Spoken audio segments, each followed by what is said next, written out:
Hello. So this video is really directed towards Embark. I would like more people to watch it just because I like the finals and I care about it. And I think this is something that the player base of the finals could use to think about because I don't really see people talking about it. And I think that this is the main issue facing the game right now. And when we talk about issue, what we're talking about is player base. Specifically, how many people are playing the finals, how many concurrents the finals is getting. Usually referenced on Steam because that's, the one place we can actually track it. We have no idea how many people are playing on console. And so I think a lot of people, they see these numbers that are lower than they want them to be, and they think, well, how do we get more numbers? How do we make number go up? And I think that a lot of people's solutions, if not all that I have seen, has been add more modes or add more esports. And so I'm going to talk about the modes first because this is the one I see the most often. And so what people say is like, oh, we need this to have team deathmatch. If the finals just said team deathmatch, oh my God, it'd be the most popular game. It would have 1 million concurrents at any point in time, 10 million concurrents at any point in time. Or, oh, the finals needs to have Battle Royale. Battle Royale is all that anybody cares about anymore. You have to have Battle Royale. You need Battle Royale. Call of Duty has Battle Royale, and that is all that people care about in Call of Duty is the Battle Royale of Call of Duty. Which I will say also people don't really care about that much anymore either. And if you look, you've seen like Apex Legends falling off. You're actually seeing Battle Royales dropping like flies, right? People don't really care about PUBG anymore either. Really the sort of last man standing when it comes to this is Fortnite, which is a great segue to bring me into my next point, which is Fortnite is kind of the idea that, the origin, the patient zero, where people got the idea that switching modes will save your game, because it's kind of really the only big example of that happening.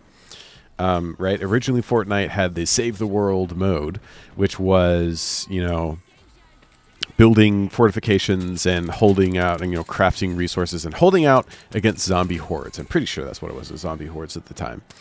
And that I think is where most people get the idea that switching game modes, will save your game. And I guess it can. It did once for one game, at the very least. But I think that they're missing the point on a couple factors. I mean, one, Battle Royale worked then, and that was like, what, 2016? A little after 2016, somewhere in there, 2016 to 18, when Fortnite managed to take off. And that was when Battle Royales were new and they were huge, right? In a post-Overwatch world. But I think that for the finals, it is a big mistake to say that the reason why the finals isn't doing well is because of its mode, right? And the developers even thought this. They tried to switch it over to basically a Counter-Strike / Valorant style, bomb defusal style game mode shooter. And they had that be the primary ranked mode fucking for some reason, because they thought that would save the game. It didn't. It actually almost killed the game. And I want you to take that to heart, because it's not just because they picked the wrong game mode to switch to. It is because they tried to switch game modes, right? We really don't need any more tactical shooters that are bomb mode, plant and defuse based, like Counter-Strike and Valorant. And also Tom Clancy's Rainbow Six Siege. Remember that, because that's another game that we're going to be talking about again. All of these games pretty much. And it's an inherently flawed position. I think that the reason why people like the finals to begin with is because of its mode, its movement, and its mechanics as well, obviously. But the mode is actually fresh and new. It's actually something different that you haven't really seen before. And the execution of it is done so well. The problem is that the game is fucky. Now, when I say fucky, I mean it is wonky. It is zoinked. It can be bonkers. And by that, I mean technically, it's flawed.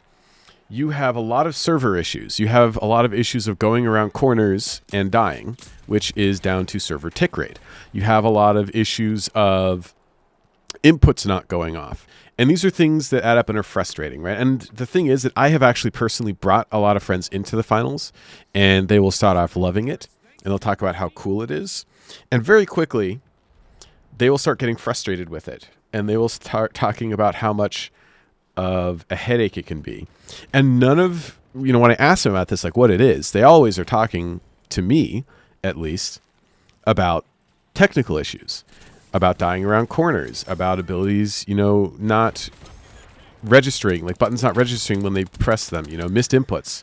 It sounds like nitpicks, but for all of these technical issues, I want to say this is death by a thousand cuts. And I think it's things that people don't necessarily consciously register. They just understand that something is happening that is preventing them from having fun or that is very frustrating. And then that puts them off and they just sort of leave. Most people don't want to take the time to analyze, well, really anything, but like why they're not having fun, what's going on. You know, they'll just be like, oh, this game's fucking bullshit, this keeps happening, and they leave. And that's about the amount of thought process that the average person puts into a thing, and that's fine. That's all that you need to, right? This is supposed to be your fun time, your relaxation, your unwind time. You don't want to have to deal with bullshit in time that you're supposed to be having fun, right? Your off time, which is playing video games, of course. So having lots of that is a big issue. Now, I want to look at Valorant because, again, Valorant came out after the general consensus in gamers was that for a shooter to do well, you had to be a battle royale. And I say gamers, not necessarily game studios, because you obviously had the big, battle royale studio rush.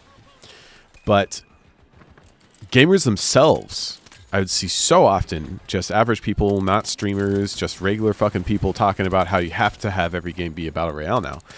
And Valorant was awesome because it really showed that that's not the case. It came out, granted, it's backed by a huge studio. Everyone knew Riot at that point, or any gamer did, really, any PC gamer at least. They had a huge fan base. They managed to get a lot of people who just didn't play first-person shooters into first-person shooters. So they had a lot of these sort of advantages. They got fresh blood, and so they weren't necessarily dealing with jaded FPS players. And a lot of people will make excuses for that. But honestly, you saw a lot of people coming over from other games to Valorant. So it wasn't exclusively just fresh-faced, FPS virgins going over to that game. You had a lot of people, myself included, coming over who've been playing FPSs their whole lives and thoroughly enjoying the game. So it definitely isn't that. And I want to take an example where...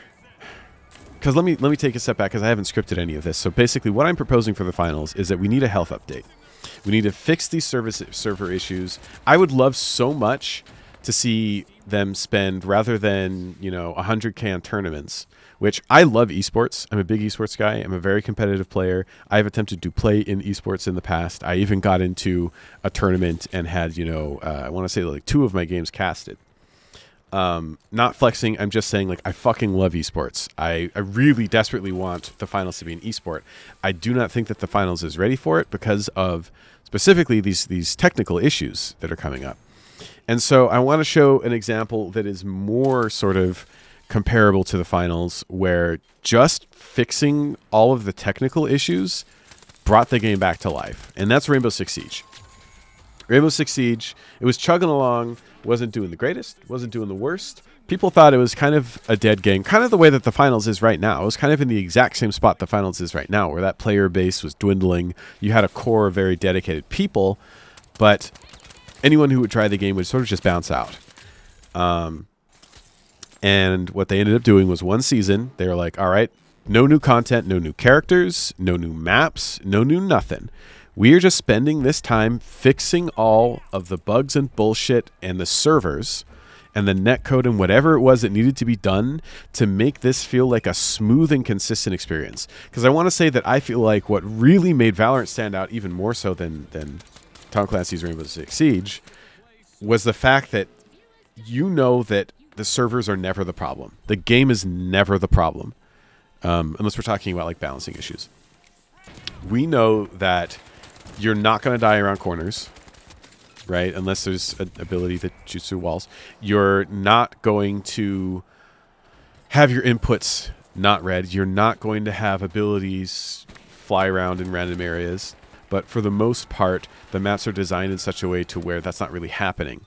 And I know that the finals can't do that. I'll propose some fixes rather than just criticizing moving forward.